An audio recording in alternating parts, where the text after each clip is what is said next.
नारी तू नारायणी का संदेश देते हुए महिला उत्थान मंडल के द्वारा विश्व महिला दिवस पर विशाल रक्षा यात्रा निकाली गई। यात्रा खंडवा रोड स्थित संत श्री आसाराम जी बापू आश्रम से भंवरकुआ टावर चौराहा होते हुए कलेक्टर कार्यालय पर पूर्ण हुई।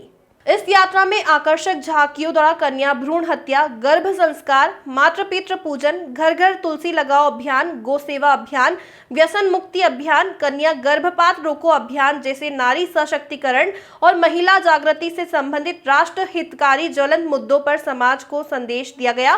साथ ही राष्ट्रपति गृह मंत्री का ध्यान आकर्षित करते हुए महिला यात्रा के अंत में कलेक्ट्रेट महोदय को प्रधानमंत्री और मुख्यमंत्री के नाम ज्ञापन सौंपा गया, जिसमें समाज कार्यकर्ताओं ने कहा कि पूज्य संत श्री आसाराम जी बापू पिछले 10 वर्षों से कारावास में हैं। इस बीच कई आतंकवादियों, नेताओं, अभिनेताओं, पत्रकारों को जघन्य अपराधों के बावजूद बेल, पेरोल, सजा स्थगन जैसी अनेकों प्रकार की राहत मिली, परंतु बापूजी को नहीं, जिन पर किया गया केस पूरी तरह से बोगस है। एक दिन की बेल, पेरोल आदि तक नहीं दी गई। 30 जनवरी 2023 को आजीवन कारावास का जो निंदनीय फैसला सुनाया गया, उसका देश भर की महिला उत्थान मंडल की बहनें विरोध करती है। एक लड़की के सभी झूठे आरोपों को सत्य माना जाता है और देश भर की लाखों महिलाओं की आवाज को अनसुना किया जा रहा है। आखिर क्यों? इन सभी बिंदुओं पर ध्यान आकर्षित करते हुए महिला उत्थान मंडल ने संत आसाराम जी बापू की ससम्मान शीघ्र रिहाई की मांग की। महिलाओं को अपनी वास्तविक महिला से अवगत करा कर उनके सर्वांगीण विकास हेतु संत श्री आसाराम जी बापू द्वारा महिला उत्थान मंडल की देश भर में फैली शाखाएं निरंतर प्रयासरत है। बापू जी की पावन प्रेरणा व मार्गदर्शन में पिछले 55 वर्षों से भी अधिक विश्व कल्याण, संस्कृति रक्षण व महिला उत्थान के विभिन्न सेवा कार्यों का निरंतर संचालन हो रहा है।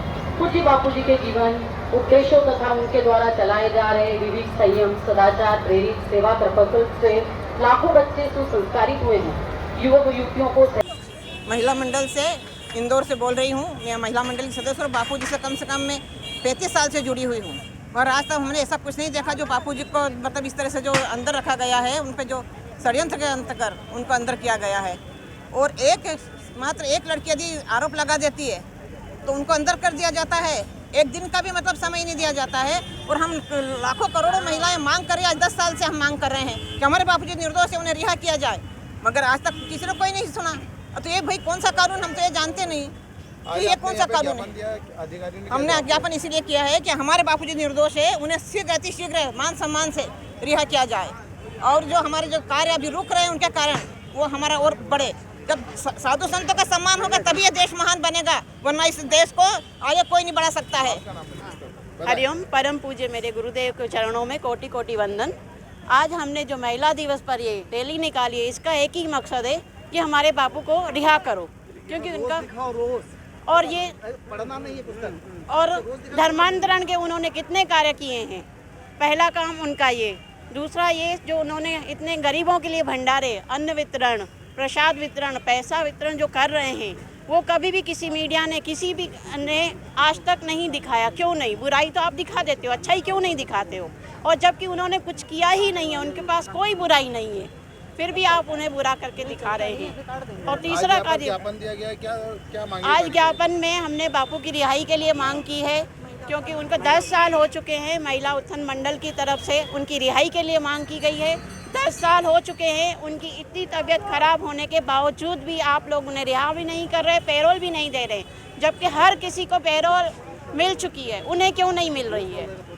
और दूसरा कि जो उन्होंने वैलेंटाइन डे जैसी खराब उनको भी निकाल कर मातृ पितृ दिवस जैसा उन्होंने चलाया है और तुलसी पूजन जैसा कार्यक्रम उन्होंने जो चलाया है, इससे हमारे हिंदू सनातन धर्म में जो मैसेज जाता है, क्या वो उनके कार्य देखे नहीं जाते?